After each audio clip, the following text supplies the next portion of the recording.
A practicing believer, they don't work hard, they work smart. বিশ্বাসীরা, আল্লাহর প্রিয় বান্দারা, তারা স্মার্টলি কাজ করে, তারা ঘাম ঝরায় না, তারা এমন সময় কাজ করে বসে একদিনের কাজে 1000 মাসের সওয়াব হয়ে যায়। মা বাইনা 60 ইলা 70, বিষ্ণু বললেন 60 থেকে 70 এর মধ্যে আমার উম্মতরা মরে শেষ।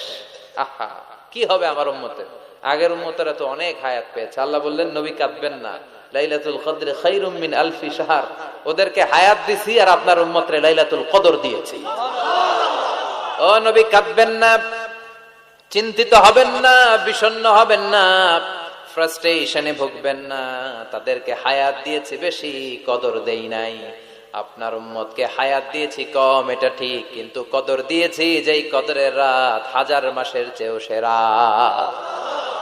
খায়রুম মিন আলফি শাহর, ওই রাতে আপনি এক রাত ইবাদত করলে 1000 মাস ইবাদত করলে যে রিওয়ার্ড আপনি পাবেন, যে সওয়াব পাবেন, ওই সওয়াব আপনার আমলনামায় দিয়ে দিবে কে? তবে এজন্য কদরের রাতে ইবাদতের দরকার আছে না নাই? বিশ্বনবী কদর যখন আসতো, এই কদরের রাতে ঘুমাতেন না। ইদা জাআল আশরাল আখির আহইয়াল লাইলা আইকাযা আহলা ওয়া জাদ্দা ওয়া শাদ্দাল মিজহার। বিশ্বনবী কদরের রাতগুলোতে রাতে বেশি ঘুমাতেন না, জেগে থাকতেন, ইবাদত করতেন। ফাতেমা রাদিয়াল্লাহু তাআলা আনহাকে জাগিয়ে দিতেন, স্ত্রীদেরকে জাগাতেন, সন্তানদেরকে জাগাতেন, আর বলতেন দাঁড়িয়ে যাও, আল্লাহর সামনে দাঁড়িয়ে দাঁড়িয়ে সিজদায় পড়ে থাকো। জাদ্দা ওয়া শাদ্দাল মিজহার মানে কোমরে গামছা বেঁধে নামতেন। মেটাফরিক, রূপক অর্থ।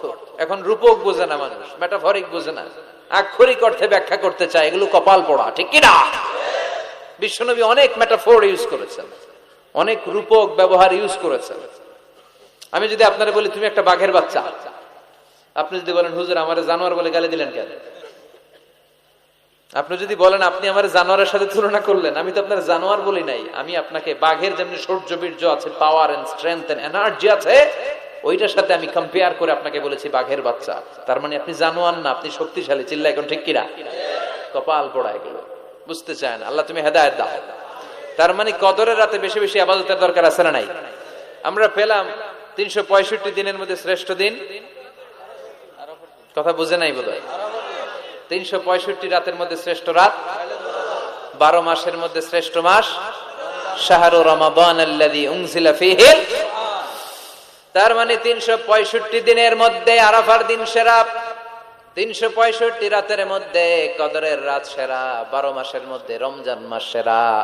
তাই বিশ্বনবী বললেন সপ্তাহের 7টা দিনের মধ্যে জুমার দিনটা হলো সেরা। কামা ফাদ্দালা জামানান আলা জামান, আল্লাহর সুন্নাত হচ্ছে আল্লাহ সময়ের উপর সময়কে প্রাধান্য দেন, দিনের উপর দিনকে প্রাধান্য দেন। সুবহানাল্লাহ পড়েন। তাহলে যেই সূরাটা নিয়ে আমরা বসেছি, সূরাটার নাম সূরাতুল জুমআহ। বিশ্বনবী বলেন এটা শ্রেষ্ঠ দিন, সাইয়্যিদুল আইয়াম ফিল উসবু', সপ্তাহের যে 7টা দিন আছে, এই 7টা দিনের মধ্যে শ্রেষ্ঠ দিন। সুবহানাল্লাহ পড়েন। এর কারণ কি? এতগুলো দিন থাকতে জুমার দিনের এত ফজিলত কেন? কারণ এই দিনে আল্লাহ তাআলা ফীহি